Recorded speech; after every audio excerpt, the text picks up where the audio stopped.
উঠেছে ঢাকা আন্তর্জাতিক বাণিজ্য মেলা। সে বিষয়ে আরও জানাতে সরাসরি যুক্ত হচ্ছেন তৌহিদুল তারেক। ছুটির দিন মানেই দর্শনার্থী ও ক্রেতাদের ভিড়। সেক্ষেত্রে আজ কেমন ভিড় দেখছেন এবং একই সাথে জানতে চাই বেচাবিক্রি কেমন দেখছেন?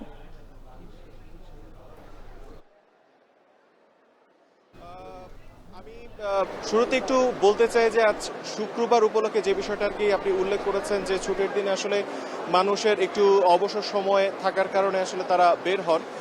পহেলা জানুয়ারি থেকে শুরু হওয়া এই বাণিজ্য মেলাতে শুরু থেকে দর্শনার্থী এবং ক্রেতা সমাগম কিছুটা কম থাকলেও আসলে সময় যত গড়িয়েছে সেই সাথে দর্শনার্থী এবং ক্রেতার সংখ্যাও বেশ বেড়েছে। আজকে সকালের চিত্রটা যদি আমি বলি, সকাল 9টা থেকেই আসলে বাণিজ্য মেলাতে মানুষের উপচে পড়া ভিড় ছিল। সকালবেলা শীত থাকা সত্ত্বেও আসলে তারা সেই শীত উপেক্ষা করেই এই মেলাতে এসেছেন এবং আমরা দেখেছি বেলা যত গড়িয়েছে ততই দর্শনার্থী এবং ক্রেতা সমাগমও বেড়েছে। একই সাথে বেড়েছে ক্রয় বিক্রয় এবং আমরা স্টলগুলো, বাণিজ্য মেলার স্টলগুলো ঘুরে দেখেছি, ক্রেতাদের সাথে কথা বলেছি, বিক্রেতাদের সাথে কথা বলেছি। সকলেই আসলে বলছেন যে ছুটির দিন হলেই আসলে তাদের জন্য আসলে এই ধরনের কার্যক্রম ক্রয় বিক্রয়গুলো তাদের জন্য সুবিধাজনক হয় এবং আশাব্যঞ্জক হয়। বিক্রেতারা জানিয়েছেন যে বিশেষ করে শুক্রবার এবং শনিবার তারা ক্রেতা পাচ্ছেন, একটি মোটামুটি বিক্রয় তারা করতে পাচ্ছেন।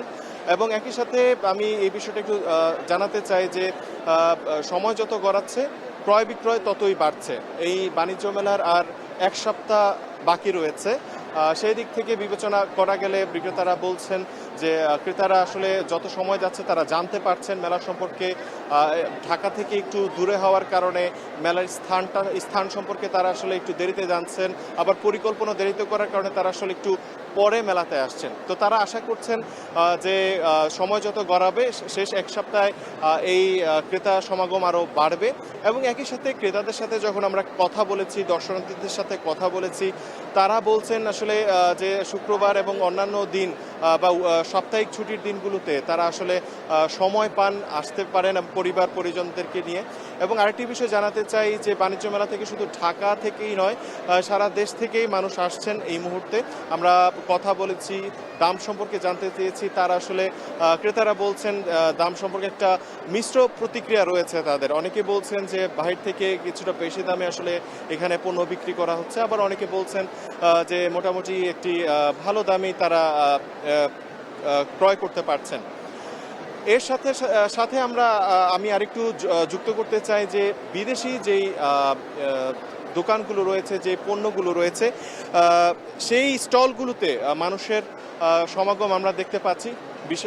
বিশেষ করে কার্পেট থেকে শুরু করে, কাপড় থেকে শুরু করে, ফুটওয়্যার থেকে শুরু করে বিভিন্ন জিনিসপত্র। এই ছিল আমার কাছে সর্বশেষ আপডেট।